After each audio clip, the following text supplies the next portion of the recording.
दोस्तों नमस्कार। Colonel Ajay, CEO Ajay astro money guru, first global astro finance digital channel से आपसे मुखातिब होता हूं। आज है 29 अगस्त सन 2024। दोस्तों आज के एपिसोड में हम महत्वपूर्ण महुआ के फूल के ऊपर करेंगे चर्चा। उम्मीद है कि ये जानकारी आपको ज्ञानवर्धक रहेगी। आप हमारे चैनल पर नए हैं और पहली बार आए हैं और अभी तक सब्सक्राइब नहीं किया है तो चैनल को सब्सक्राइब करना बिल्कुल ना भूलें यदि पसंद आए तो।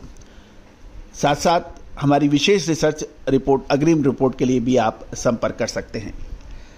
दोस्तों जानिए रिपोर्ट विस्तार से। दोस्तों महुआ का फूल एक महत्वपूर्ण फसल मानी जाती है और इसका उपयोग शराब, विनेगर, दवाइयाँ बनाने में इसका उपयोग होता है और इसका प्रमुख उत्पादन मध्य प्रदेश, उत्तर प्रदेश, उड़ीसा, झारखंड, छत्तीसगढ़, आंध्र प्रदेश, महाराष्ट्र, बिहार, पश्चिमी बंगाल, कर्नाटक और कुछ राजस्थानी इलाकों के कुछ हिस्सों में होता है और इसके ऊपर नज़र लगभग सभी व्यापारियों की होती है। मध्य प्रदेश में महुआ के फूल का प्रमुख उत्पादक राज्य माना जाता है। गौरतलब है कि एनुअल इसकी प्रोडक्शन लगभग 45,000 मिलियन टन की मानी जाती है और पिछले लगभग 2-3 साल से देखें तो महुआ के फूल में व्यापारियों को काफ़ी फ़ायदा नहीं रहा, तो उनकी रुचि भी इस साल काफ़ी कम रही। अब खबर ये निकल के आ रही है कि जैसे हमने आपको मई महीने में भी अपडेट दिया था कि इस बार महुआ के फूल के अंदर तेज़ी नज़र आ रही है, वैसा ही कुछ देखने को भी मिला भी। महुआ का फूल का स्टॉक काफ़ी हद तक कमज़ोर है क्योंकि नई फसल का उत्पादन लगभग 35 से 40% कम था। दूसरी ओर पुराना गुड़ भी काफ़ी ऊंचा बिक रहा है। इन परिस्थितियों में महुआ के फूल की नई फसल आने तक महुआ के फूल के ऊपर एक प्रश्न चिन्ह लग गया है। गौरतलब है कि नई फसल छत्तीसगढ़, मध्य प्रदेश, बिहार, झारखंड, उत्तर प्रदेश, इन इलाकों में लगभग फरवरी से मई के मध्य में आई थी, जो इस बार प्रतिकूल मौसम के चलते हुए लगभग 35 से 40% कम हुई थी। व्यापारियों की बात माने तो महुआ के फूल का सकल उत्पादन जो अब घटकर 14 लाख बोरी के आसपास था, 14 से 15 लाख बोरी। दूसरी ओर यदि हम देखें जो लिकर इंडस्ट्री है यानी वाइन शराब इंडस्ट्री है, उसने 30 जून तक काफ़ी एग्रेसिव बाइंग की थी, जिसके चलते बाज़ार काफ़ी ऊंचे हो गए थे और उसके बाद में जब कोल्ड स्टोरेज का माल निकलने लगा तो उसके भाव थोड़े से अब कमज़ोर भी थे। गौरतलब है कि वर्तमान में यदि हम मौजूदा भाव देखें तो शैडो लाइन में एवरेज क्वालिटी महुआ लाल रंग वाला लगभग 56 रुपये प्रति किलो है। दूसरी ओर रायपुर में छतरपुर लाइन का भी लगभग 58 से 59 रुपये प्रति किलो है। झारखंड के कोडरमा लाइन के का भाव लगभग 55 रुपये और कानपुर के बांद्रा उन्नाव लाइन में इसके भाव लगभग 56 से 57 रुपये के आसपास चल रहे हैं।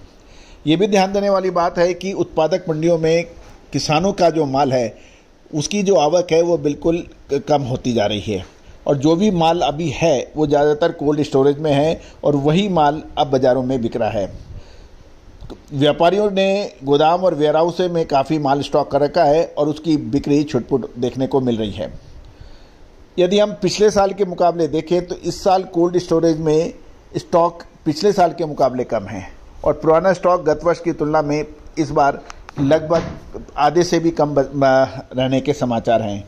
अभी नई फसल आने में लगभग पूरा 8 महीना होता है क्योंकि ये फरवरी से मई के बीच में आती है और यही कारण है वर्तमान भाव में खपत वाले उद्योगों की मांग अब लगातार इसकी देखी जा रही है।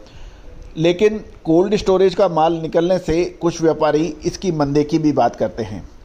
लेकिन ये ध्यान देने वाली बात है कि महुआ का फूल सितंबर से और दिसंबर के बीच में एक महत्वपूर्ण इसकी सीज़न होता है और उस सीज़न के लिए बड़ी कंपनियां माल खरीदारी भी करती हैं। लेकिन अधिकतर बड़ी कंपनियां फसल के समय माल का स्टॉक कर लेती है और उसके बाद धीरे धीरे इसका यूज होता है। अब महत्वपूर्ण बिंदु ये है कि महुआ के फूल पे आगे क्या संभावना बन सकती है। शानदार तेजी बनी, लोगों ने मुनाफा ज़बरदस्त कमाया। हमने भी आपको मार्च के आसपास भी अपडेट दिया था, फिर अप्रैल में आपको अपडेट दिया था, फिर मई के अंदर अपडेट दिया था। अब 29 अगस्त को भी हम आपको अपडेट दे रहे हैं। तो दोस्तों हमारा ये सभी जानकारियाँ आपको अजय एस्ट्रो मनी गुरु की रिसर्च टीम के द्वारा प्रस्तुत की जा रही है। कोई भी हर संभव हमारा प्रयास रहता है कि हम बाज़ार से खेतों से, बगानों से इसकी महत्वपूर्ण जानकारियाँ इकट्ठी करें। फिर भी आप कोई भी निर्णय लेने से पहले आप अपने स्वयं के रिसोर्स से भी अपनी इसकी जानकारी कर सकते हैं, चेक कर सकते हैं कोई निर्णय लेने से पहले। दोस्तों, हम ये सभी जानकारियाँ आपको रिसर्च व अनुसंधान के मकसद से दी जा रही है। किसी भी प्रकार की जिम्मेदारी, लाभ हानि की हमारा चैनल नहीं लेता है। कोई भी व्यापारिक निर्णय लेने से पहले आप स्वयं के विवेक का इस्तेमाल अवश्य करें। दोस्तों, भारतीय अनुसंधान पद्धति एवं